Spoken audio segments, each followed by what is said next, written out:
ಅನುಭವಿಸುವುದಂತೂ ಖಚಿತ. ಆದರೆ ಏನನ್ನು ಅನುಭವಿಸಬೇಕೆಂದು ನಾವೇ ನಿರ್ಧರಿಸಬೇಕು. 1. ಮದುವೆಯ ಬಂಧನ ಕಷ್ಟ, ವಿಚ್ಛೇದನ ಕೂಡ ಕಷ್ಟ. ನಿಮಗೆ ಯಾವ ಕಷ್ಟ ಬೇಕೋ ನಿರ್ಧರಿಸಿ. 2.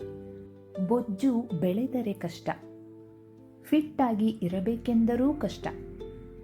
ನಿಮಗೆ ಯಾವ ಕಷ್ಟ ಬೇಕೋ ನಿರ್ಧರಿಸಿ. 3.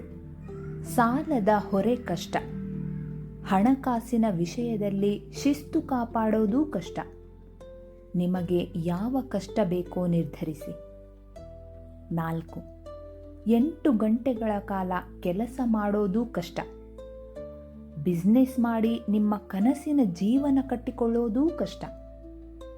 ನಿಮಗೆ ಯಾವ ಕಷ್ಟ ಬೇಕೋ ನಿರ್ಧರಿಸಿ. ಜೀವನದಲ್ಲಿ ಸುಲಭವಾದದ್ದು ಇಲ್ಲವೇ ಇಲ್ಲ. ಆದರೆ ನಾವು ಯಾವ ಕಷ್ಟವನ್ನು ಇಷ್ಟಪಡ್ತೀವಿ ಅನ್ನೋದು ನಮ್ಮ ಆಯ್ಕೆ.